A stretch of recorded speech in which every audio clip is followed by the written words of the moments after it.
This episode brought to you by Kepri, delivering enhanced digital experiences through custom development.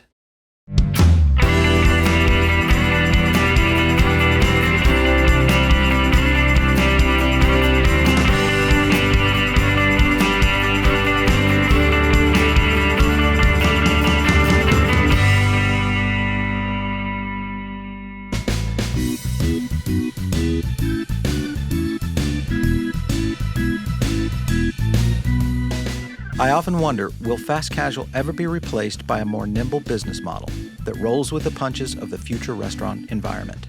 It appears to be the one restaurant segment that has already developed a resilience to the pressures of the modern-day food consumer. Rubio's Fresh Mexican Grill was once a more fast food-centered brand, but years in the remaking and handcrafted efforts from restaurant legend Ralph Rubio has given the brand its second rebirth. To the ocean sounds like a mantra of a seaworthy fisherman focused on the biggest catch of the day. But to Rubio's, it's a focus on the very mission and vision in which the brand was forged. All right, so Ralph, here we are, literally oceanside. You know, we get a chance to do a lot of things on Fast Casual Nation, but rarely do we get a chance to speak with a founder about a brand that's really doing some things that are very unique and different.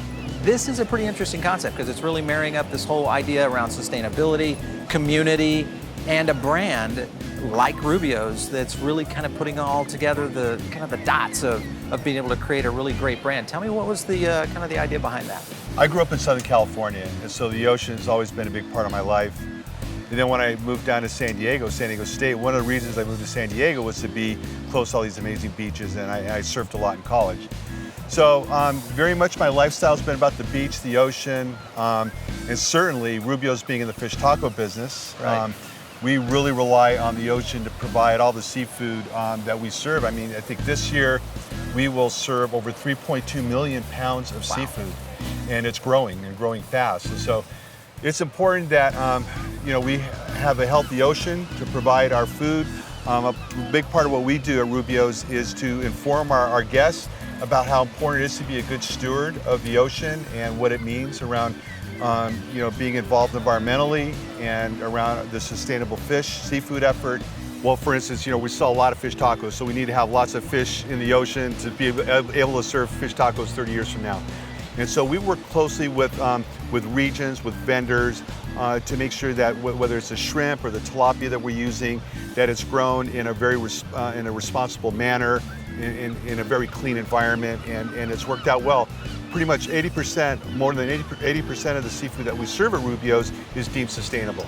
Wow. Absolutely. Well, as we talk about great food, we've got to, of course, go try some of this stuff out. Oh, yeah. And what better way to have you actually prepare a fish taco right from Rubio's? We're going to do that, absolutely. Let's head to the restaurant. All right, let's go.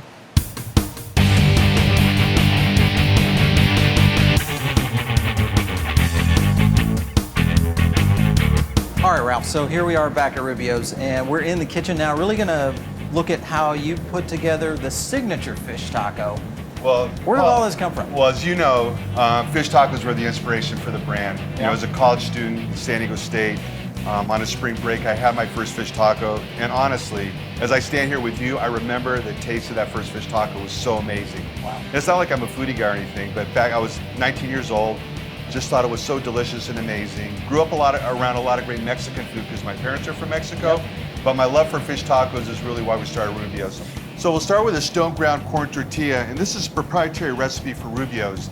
It's made of stone ground corn, so it's just white corn steeped in lime and a little salt. Okay. And so it gives it a nice toasted corn flavor that you don't normally get with typical white corn tortillas. Right. And then the beard battered fish, we use Alaska pollock. Originally I started with, I experimented with shark and red snapper. Those things didn't work for various reasons. And just wanted a nice mild white fish that was plentiful. And so pollock fit the bill because it's a nice mild white fish. And you really get your flavors from the beer batter. And that's proprietary as well. We use spices like mustard, oregano, pepper. Great. And so we add a little white sauce, which is mayonnaise and sour cream. Down in Mexico, they typically just use watered down mayo.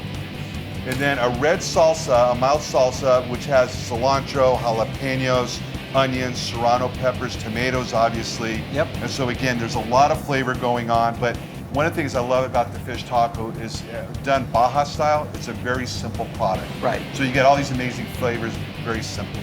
And then we finish with cabbage down in Mexico, at least in Baja, which is really a desert region. Lettuce will wilt, so they on their salsa bar they had cabbage and limes and all the salsas and guacamole that you can make your fish taco. Right. And then we finish with a squeeze of lime. This is our signature. This is an original fish taco, just as I discovered as a college student back in 1974.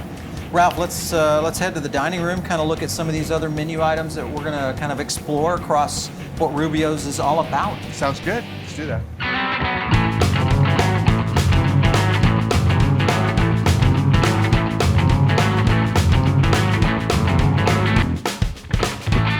All right, so Ralph, now here we are out of the kitchen and into the fire. Into the fire, I like that. But, you know, really kind of the evolution of what we talked about at the beach, about, you know, kind of this back to the ocean theme that Rubio's is really all about.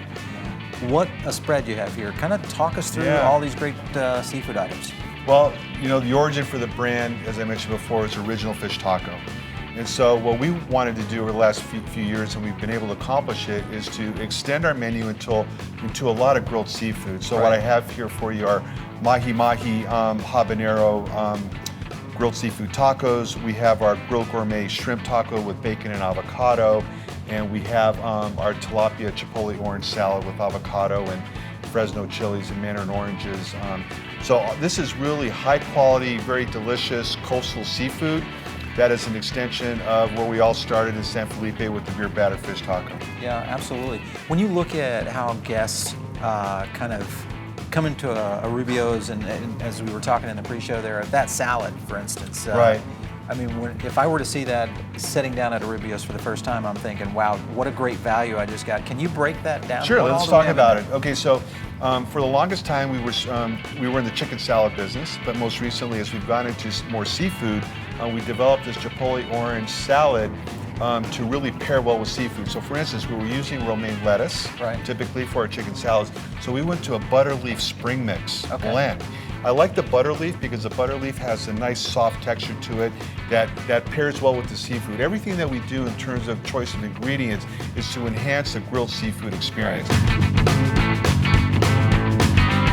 All the ingredients complement each other. So there's nice color, lots of good flavors, and this is this is our most popular salad, by the way, chipotle orange salad.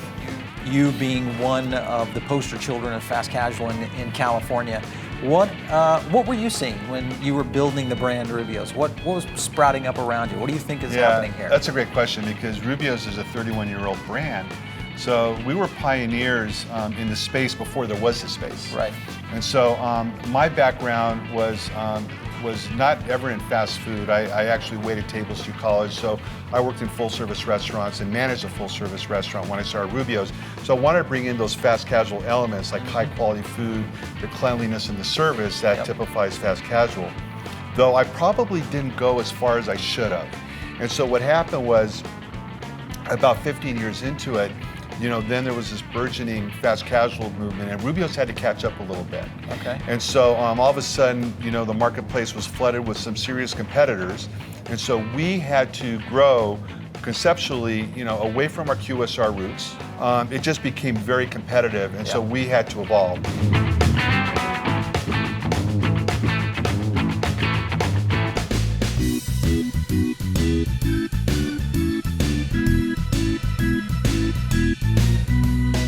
For you guys to be able to bring this at such a great price point and such a great presentation, I mean, what's the trick? What is your secret sauce there? We're excited. I mean, I think you sense the opportunity here. In the fast casual arena, no one is really doing high quality coastal seafood like this in a big way. We have almost 200 units in 5 states, and so we really think that this is a great positioning for Rubio's, building off our heritage of the original fish taco.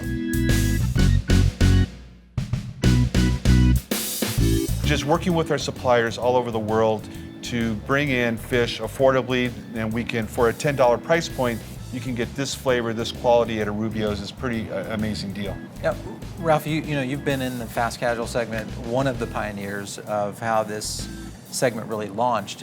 Where do you see the future of fast Well, casual going? I think it just continues to grow around high quality ingredients, sustainable ingredients.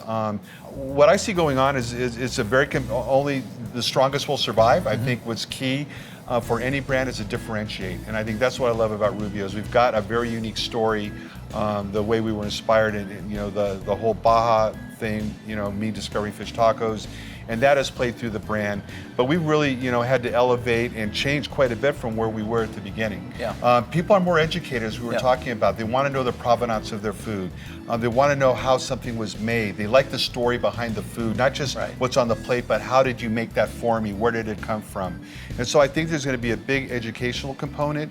It's incumbent on us as a restaurateur to speak more to the provenance of the food, talk more about the ingredients, describe things better, tell our story better.